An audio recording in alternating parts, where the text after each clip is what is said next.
Aujourd'hui, le thème de la vidéo s'intitule L'enfant roi. Et toujours pareil, 4 points essentiels à retenir, je dirais. Premier point, l'utilité de l'interdit dans l'éducation, avec toute une chaîne de conséquences, je dirais, positives pour l'enfant. Lorsque la famille, les parents posent un interdit à l'enfant, c'est douloureux, c'est difficile à accepter pour l'enfant, donc ça génère chez lui une frustration. Et il fait en sorte, il se débrouille pour se prémunir contre cette chose difficile à accepter. Et il développe en quelque sorte une capacité qu'on pourrait appeler l'imagination, qui va avoir deux conséquences.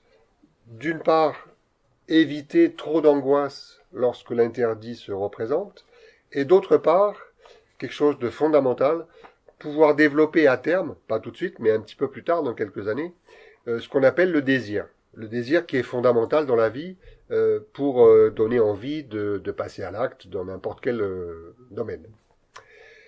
Euh, Autre conséquence, je dirais, positive de l'interdit, c'est aussi la capacité à symboliser les choses, c'est-à-dire à mettre des mots, à les raccorder à des idées, à les relier à des idées, etc., etc.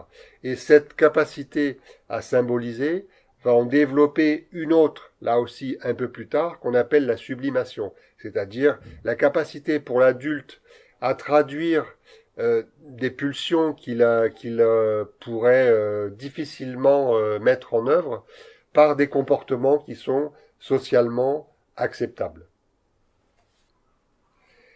Deuxième point, les raisons en fait de cette surprotection qui tend à supprimer l'interdit.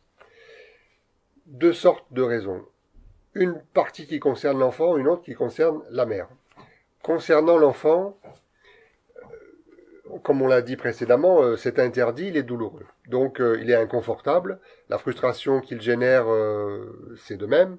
Donc, pour lui, l'objectif, c'est de prolonger la période idyllique et fusionnelle qui précède ce dont on est en train de parler, donc qui arrive tout de suite après la naissance, hein, la période fusionnelle entre la mère et l'enfant. Donc son objectif, lui, c'est de réduire le plus possible, d'éviter les interdits et de rester le plus longtemps possible dans cette période fusionnelle.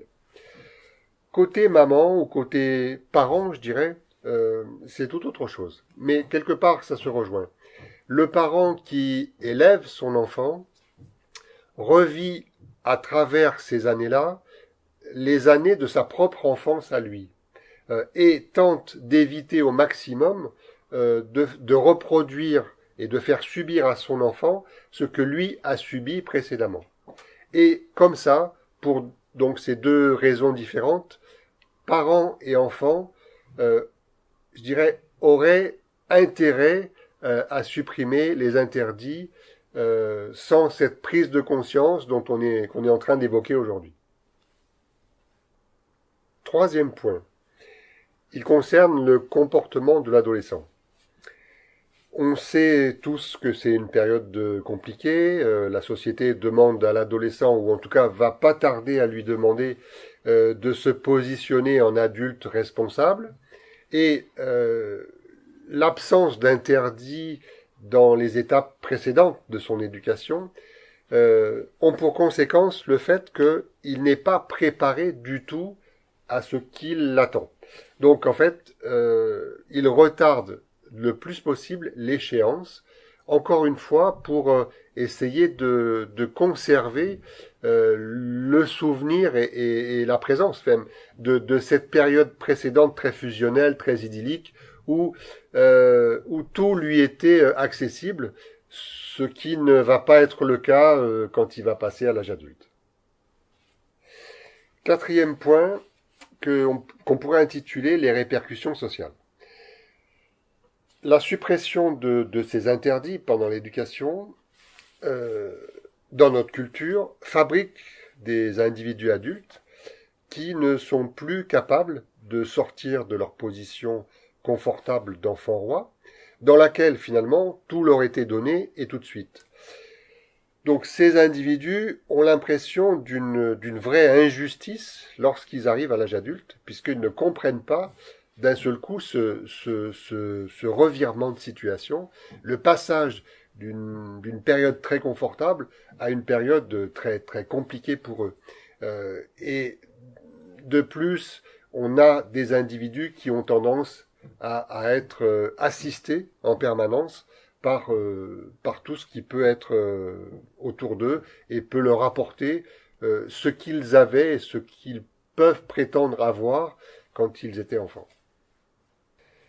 Pour terminer, cette vidéo et le thème de cette vidéo sont repris dans nos formations. Donc je vous communique deux liens, le lien de cette formation et d'autre part le lien de la page Facebook, toujours, école EFPP. Merci à tous, à bientôt.